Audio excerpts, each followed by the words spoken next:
ലഡാക്കിലെ Indo China ബോർഡറിലുള്ള Pangong ലേക്കിന് തീരത്ത്, ആ ലേക്കിന്റെ തീരത്താണ് ഞാനും സുഹേലയുള്ളത്. ഈ തീരത്തൂടെ ഇങ്ങനെ നടക്കുമ്പോൾ ഉണ്ടാകുന്ന ഒരു ഫീൽ ഉണ്ടല്ലോ, ഒരുപക്ഷെ സ്വപ്ന സാക്ഷാത്കാരം എന്ന് പറയേണ്ടി വരും. ഒരു നനുത്ത കാറ്റുണ്ട്, നല്ല തണുപ്പുണ്ട്.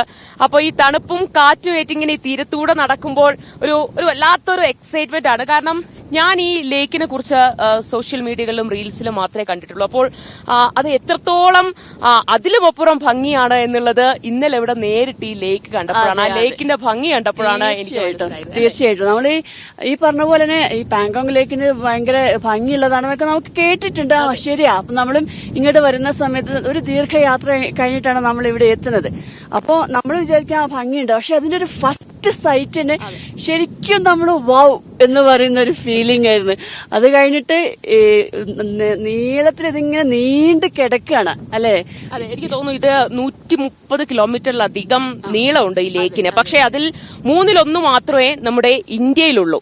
ബാക്കിയെല്ലാം ഉള്ളത് കിലോമീറ്റർ മാത്രമാണ് ഇന്ത്യയിലുള്ളത്. ബാക്കിയെല്ലാം ചൈനയുടെ കയ്യിലായിരിക്കും. ഈ ലേക്കിന് ഒരുപാട് പ്രത്യേകതകളുണ്ട് കേട്ടോ. ഒന്ന് അതിന്റെ നിറം തന്നെയാണ്, മറ്റൊന്നുള്ളത് ഇൻഡോ ചൈന ബോർഡറിലാണ് എന്ന ഒരു പ്രത്യേകത കൂടിയുണ്ട്.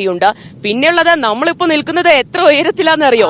സാധാരണ കടൽ നിരപ്പിനും 4300 അടി ഉയരത്തിലാണ് ഞങ്ങൾ രണ്ടുപേരും ഇപ്പൊ നിൽക്കുന്നത്.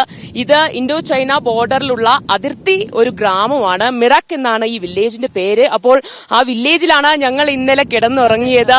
ഈ ചുറ്റിലുള്ള പർവ്വതങ്ങളുടെ മടിത്തട്ടിൽ ഇന്നലെ ഞങ്ങൾക്ക് കിടന്നുറങ്ങാൻ കഴിഞ്ഞു. ഒരുപക്ഷെ ഇവിടെ വരുന്ന ഇവിടെ ഒരുപാട് സഞ്ചാരികൾ വരുന്നുണ്ട്. ഇന്നലെ തന്നെ ആ ലേക്കിനടുത്ത് ഒരുപാട് സഞ്ചാരികൾ കണ്ടു. സഞ്ചാരികളെ ആകർഷിക്കാനുള്ള ഒരുപാട് കാര്യങ്ങൾ ഇവിടെ ചെയ്തു വെച്ചിട്ടുണ്ട്. പിന്നെ ഈ ഗ്രാമത്തിലുള്ളവരുടെ ഒരു പ്രധാന വരുമാന മാർഗം എന്ന് പറയുന്നത് തന്നെ ഈ ഹോം സ്റ്റേകളും ക്യാമ്പുകളുമാണ് അല്ലെ.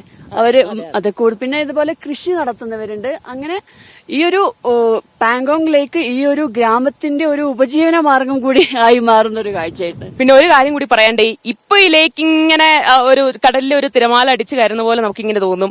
ഇത് ഇനി കാണേണ്ടത് നവംബർ ഡിസംബറിലാണ്. ഇവിടെ ചോദിച്ചപ്പോൾ ഇവിടെയുള്ള ഗ്രാമവാസികൾ പറഞ്ഞത് വിന്റർ സീസൺ ആണ്. അവിടെ മഞ്ഞുകാലത്തിന്റെ ഒരു പീക്ക് ടൈമാണ് ഡിസംബറിൽ ഇത് അങ്ങ് ഫ്രീസ് ആകും, ഈ തടാകം അങ്ങ് ഫ്രീസ് ആകും. എന്നിട്ട് ഈ ഗ്രാമവാസികൾ ഇവിടെ നിന്ന് അപ്പുറത്തേക്ക് പോകും, കാറിലും ബൈക്കിലും ഒക്കെ പോകും. ശരിക്കും അത് കേട്ടപ്പോൾ ആ ഒരു ദിവസം, ആ ഒരു സമയത്ത് കൂടി, ഡിസംബർ നവംബർ സമയത്ത് കൂടി ഇവിടെ വന്ന് എന്തായിരിക്കും ആ ലേക്കിന്റെ ഫീല് എന്നുള്ളത് കൂടി കണ്ടറിയണം എന്നുള്ളൊരു വല്ലാത്തൊരു ആഗ്രഹം കൂടിയുണ്ട്. നടക്കുമെന്നറിയില്ല. എന്തായാലും സഞ്ചാരികളെ, നിങ്ങൾ ലഡാക്കിൽ എത്തുവാണെങ്കിൽ മറക്കരുത്, വേറെ എവിടെ പോയില്ലെങ്കിലും ഇവിടെ പാങ്കോങ് ലേക്കിൽ വരണം, പാങ്കോങ് ലേക്കിന്റെ ഭംഗി ആസ്വദിക്കണം. തീർച്ചയായും, അതും പ്രത്യേകിച്ച് ഒരു ഉച്ചയ്ക്ക് ശേഷം അല്ലെ. ആ സൂര്യപ്രകാശം ഇതിലിങ്ങനെ വീഴുന്ന സമയത്ത് നമുക്ക് അത് കണ്ട് ആസ്വദിച്ച് നിൽക്കാൻ പറ്റുന്ന ഒരു സമയത്ത് വരണം. അത് കണ്ട് ആസ്വദിച്ച് നിർവൃതി അടയണം. അത്രേ ഉള്ളൂ.